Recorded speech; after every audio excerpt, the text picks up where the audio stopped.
Muy buenos días.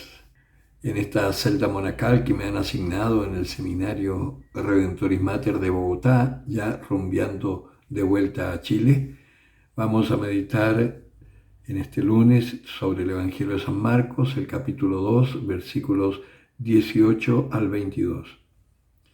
En aquel tiempo, como los discípulos de Juan y los fariseos estaban ayunando, vienen y le dicen: ¿por qué mientras los discípulos de Juan y los discípulos de los fariseos ayunan, tus discípulos no ayunan? Jesús les dijo: ¿pueden acaso ayunar los invitados a bodas mientras el novio está con ellos? Mientras tengan consigo al novio, no pueden ayunar. Días vendrán en que les será arrebatado el novio, entonces ayunarán en aquel día.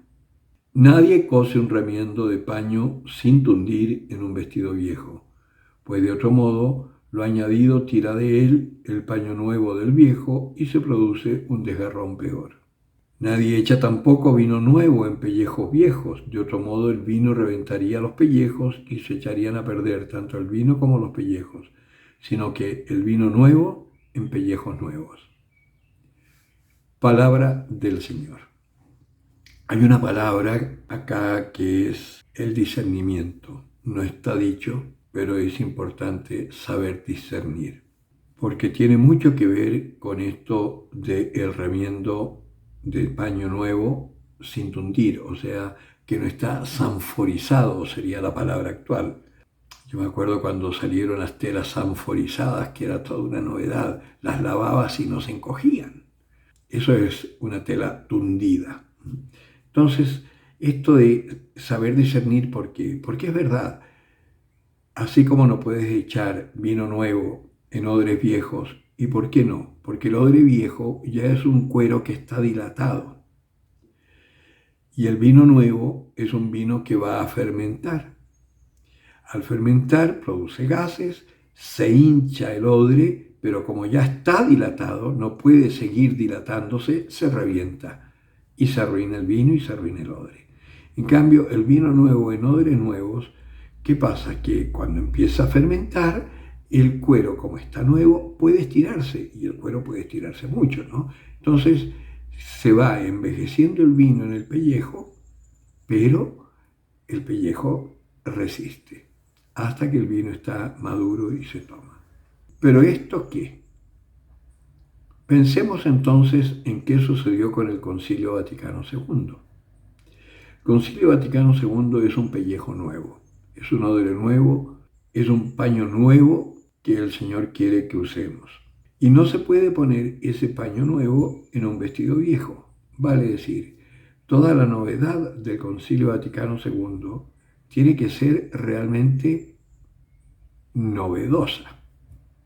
Es decir, no podemos intentar hacer, por ejemplo, comunidades eclesiales que tengan un espíritu nuevo manteniendo los esquemas antiguos.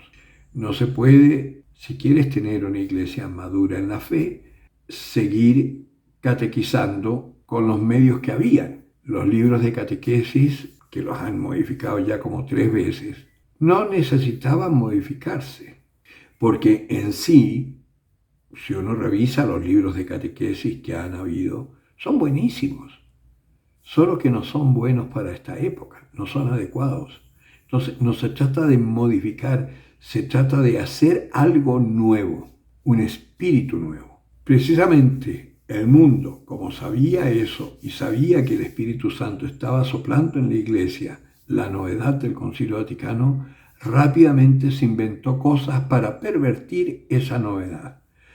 Y así es como surge, por ejemplo, en Bélgica, en Holanda, una teología de la liberación que en realidad fue una ideología cuyo nombre primero era Teología Latinoamericana, porque se suponía que nosotros los indios americanos éramos tan brutos que no podíamos recibir la misma instrucción que recibía Europa, porque la realidad nuestra era distinta. Y esa es la primera falacia, esa es la primera gran mentira, porque acá no se trata el cristianismo, no se trata de adaptarlo a culturas determinadas. El cristianismo es una forma nueva para todo ser humano de cualquier continente, raza, lengua, cultura o color.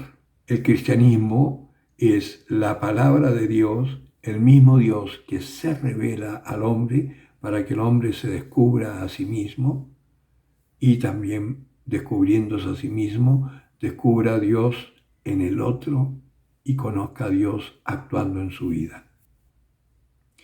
Entonces, acá la teología o la ideología latinoamericana, cuando ya la quisieron expandir a otras partes, porque es absolutamente errónea, la cambiaron el nombre porque cuando la llevan al África ya no era latinoamericana. Entonces la llamaron de la liberación.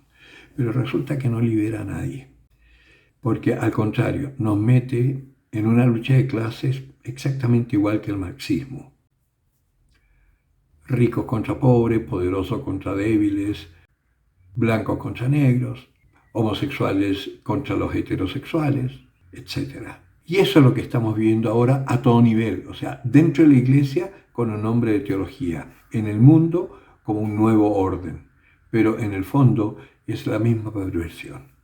Y acá el Señor entonces está diciendo, a pellejos nuevos, vino nuevo. ¿Y qué es la maravilla del cristianismo? Que siempre es nuevo. Habíamos visto ayer en las bodas de Caná cómo el Señor de esta agua hace un vino excelente. Y es al final de la boda, ¿no es cierto? Hace un vino estupendo al final de la boda. Pues estamos al final de esta boda maravillosa que ha durado varios siglos de Dios con el hombre en la cristianización del mundo. Estamos llegando al final de esta era. Y por eso el Concilio Vaticano II propuso un vino nuevo y odres nuevos. Y si miramos realmente lo que pasa en la Iglesia, las únicas realidades que están dando frutos hoy en medio de esta tremenda crisis de fe que vive la humanidad son las realidades nuevas del Concilio Vaticano II. Todo lo que surge nuevo siguiendo el espíritu del Concilio Vaticano II está dando frutos en la Iglesia. Yo siempre los menciono para que vayan sabiendo también, porque muchas veces vivimos nuestra fe y somos muy ignorantes de lo que hay en nuestra Iglesia. Somos ignorantes también de lo que se ha escrito para nosotros. Las encíclicas de los papas son como cartas del papá al hijo y nosotros no las leímos. Si nosotros leyéramos, por ejemplo, las encíclicas, no nos vayamos muy atrás, a partir de León XIII en adelante, de los papas que hemos tenido, nos sorprenderíamos de la instrucción maravillosa que hemos recibido en todos los niveles. Muchas veces a mí me ha tocado escuchar, y me lo han dicho a mí porque se enojan cuando yo comparo el Evangelio con la vida cotidiana. Me dice, es que usted no tiene que meterse en política. Digo, si yo no me estoy metiendo en política, yo estoy hablando de la humanidad. La enseñanza para vivir políticamente perfectos en nuestra vida, porque la política no es una cosa de partidos, es una forma de filosofía de la vida. La enseñanza de la Iglesia respecto a nuestra vida civil, a nuestra vida comunitaria, es extraordinaria. Los papas nos han escrito cosas maravillosas, entonces tenemos la misión de leerlas para saber dónde estamos parados. Mucha gente ni siquiera ha leído los documentos del Concilio Vaticano II y hay muchos que leyéndolos no los han querido aceptar y se han metido inventando cosas y modificando las cosas que ya había en la Iglesia que no sirven. Esto de los libros que yo les decía, no sirven ya, porque estaban hechos para una época en que dentro de la familia, primero la familia existía, bien constituida, padre, madre, cristianos, practicantes de fe que transmitían la fe a sus hijos, bien o mal, pero la transmitían. Hoy no hay familia. Hay dos personas que puede que tengan o no el sacramento, pero que están fuera de casa, los hijos andan a su aire, si son pequeños están o en el jardín o en una casa de acogida de la población, y si son un poco más acomodados, los niños son educados por las nanas. El papá y la mamá están trabajando, pero Dios no entra en esa vida.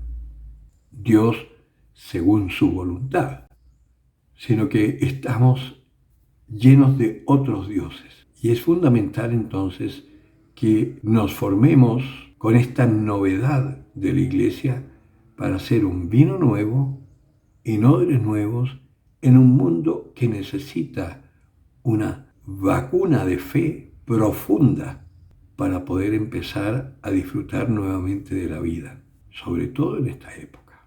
Empecemos a pensar, ¿qué vino tenemos nosotros y en qué odres lo vamos a echar? El que tenga oídos para oír, que oiga.